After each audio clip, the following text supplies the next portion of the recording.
Hi, and welcome to the first lesson. In this lesson, I wanted to talk about the basics of Sound Effector. And Sound Effector is an amazing tool that allows us to animate some objects according to the beat of the music. For example, if I have a cube, then I have a sound that goes like boom, boom, boom, then this cube will also bounce according to this beat of the music. So it's really an amazing tool and it's really fun to use, and we can create amazing things with this effect. So first, before going into the course project, I wanted to talk about the basics of how we will use this sound effect, or how it is used, how do we apply it to any object. So first, let's create a cube. Just click here on the little cube on the toolbar, or just go to create object and select the cube, and you will have, of course, a cube. Now this cube is too big, so let's make it 25, 25, and 25. Alright, now we could make it on the y-axis. Let's make it maybe a little bigger to 100. Okay, fine.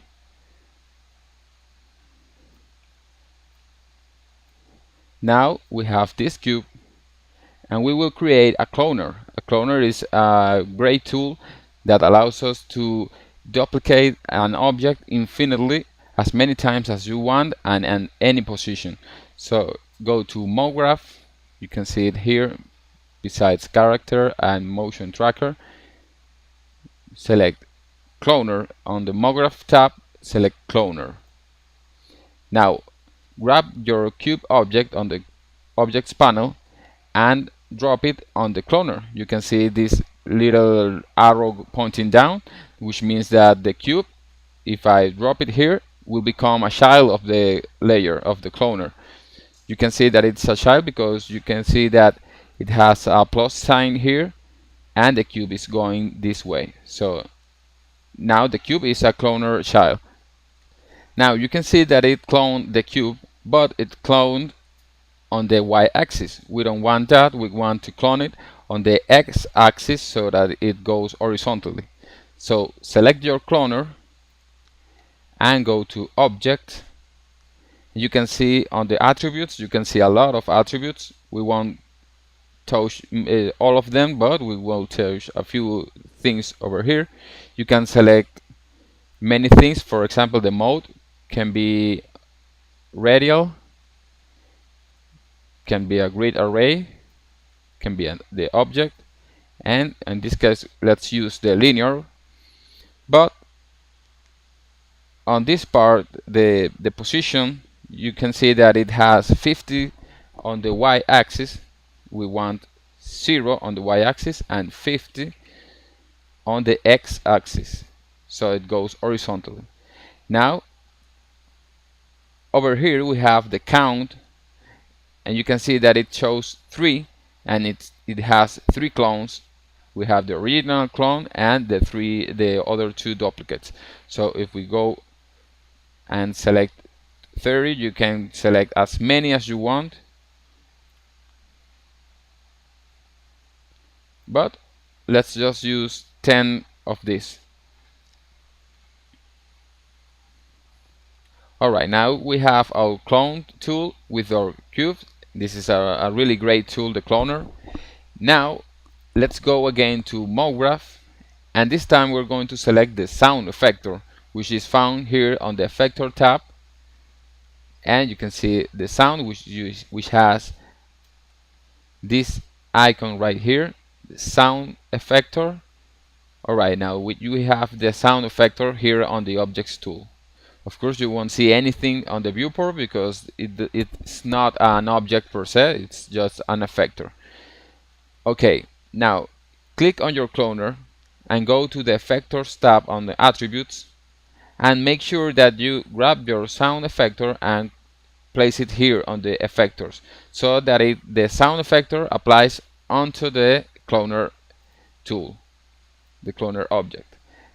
Alright, now select your sound effector, make sure it's selected right here, and click on the Effector tab, and now you can see that we have again a lot of options.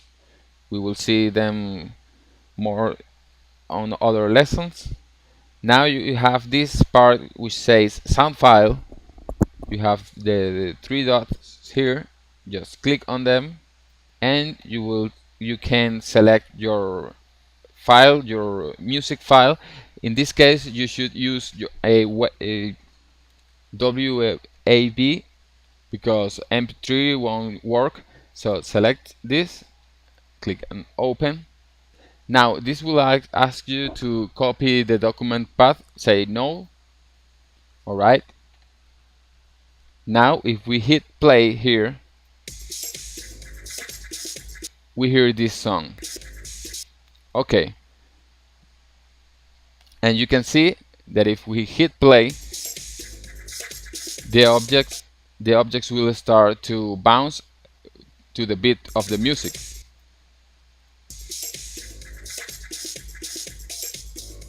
You can see that with each boom, boom, boom, it goes bouncing back and up and down. So it's really nice. But as you can see, they are all bouncing at the same time and on the same position, and it doesn't look too good. So to fix that, just select your sound tool and go to this part where it says apply mode, and instead of all, select a step. Now if we hit play, you can see that every cube of these ones will bounce on a different rhythm. So it's really nice. Now you have a lot of options here. You can play with any of these and it will be really good. So if you go to the parameter tab, you can see that right now they're bouncing on the position. They are here and then they go up and down, but you can also make sure that the transform occurs on the scale. So if you click on the scale and let's set a 2 on the y-axis, when we hit play, you can see that instead of bouncing up and down, they are scaling up and down. So it may be better this way. So it depends on what you wanted to use it for.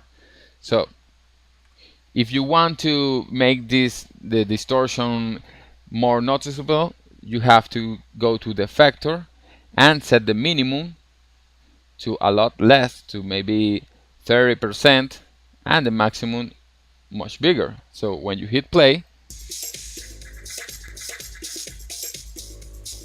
you can see that they are getting smaller and taller. You cannot go all the way, almost all the way down, and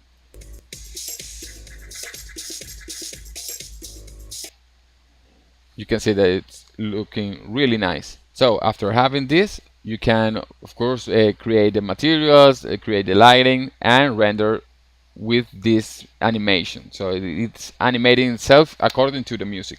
One thing that you have to keep in mind is that when you render it, it won't come with a sound. Cinema 4D won't render any sound, of course. It's just rendering the image, the animation itself. It won't render any sound. So to apply the sound, you have to export it, you have to render it, and then we will go to After Effects, and there we will add the music so that it looks really nice. But that's really it for the sound effector. Now let's go to the lessons where we will create some nice objects that we can animate with another song. So see you in the next one.